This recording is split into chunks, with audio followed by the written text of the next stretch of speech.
Lorsque cette dévastation s'est produite, elle a tout anéanti. Mais une partie de ce qu'ils avaient mis en place, était une série de structures mégalithiques autour du monde qui étaient faites de granit. Parce que le granit en particulier, il a du mica en lui, et il est très bon pour conduire l'énergie électromagnétique.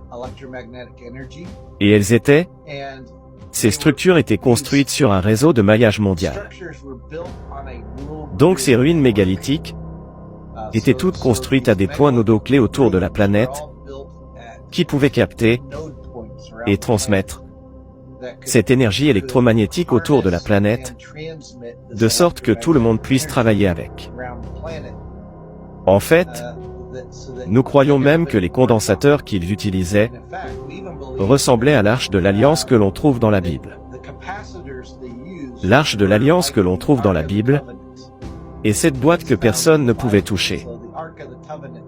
Parce que si vous la touchiez, vous mourriez, parce qu'elle transportait ce courant électrique, ce courant électrostatique. Un courant électrostatique.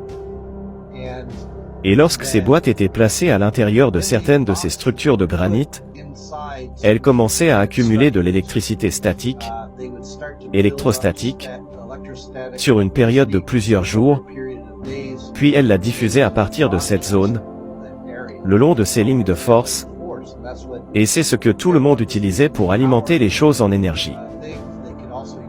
Ils pouvaient aussi l'utiliser pour créer des bouteilles d'énergie dans l'ionosphère, ce qui affectait la façon dont les modèles météorologiques se déplaçaient sur la planète. Et ils stimulaient aussi la croissance des plantes, ce qui aidait à fertiliser les champs pour faire pousser de la nourriture. Et c'est quelque chose que l'on retrouve dans les légendes du Graal, je veux dire le Saint Graal. Quand le Graal est perdu, la terre devient un terrain vague, tout le monde tombe malade, et rien ne pousse.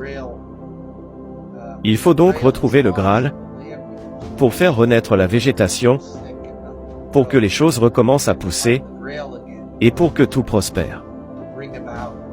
Nous pensons que ces boîtes ont aidé à transmettre cette électricité électrostatique, le long de ces lignes de force électromagnétique, et que c'est en partie ce qui a maintenu l'équilibre à l'époque de l'Atlantide.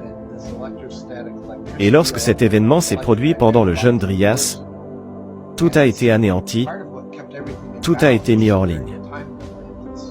Tout a été anéanti, les boîtes, ces arches électriques.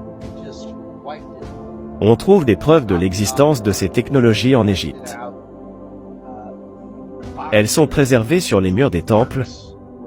Si vous allez dans des endroits comme Abydos ou dans Dera, un certain nombre d'endroits où vous trouverez des représentations de ces boîtes, de ces arches, qui étaient placées dans le Sanctum Sanctorum, ou le Saint des Saints, à l'intérieur de ces temples égyptiens.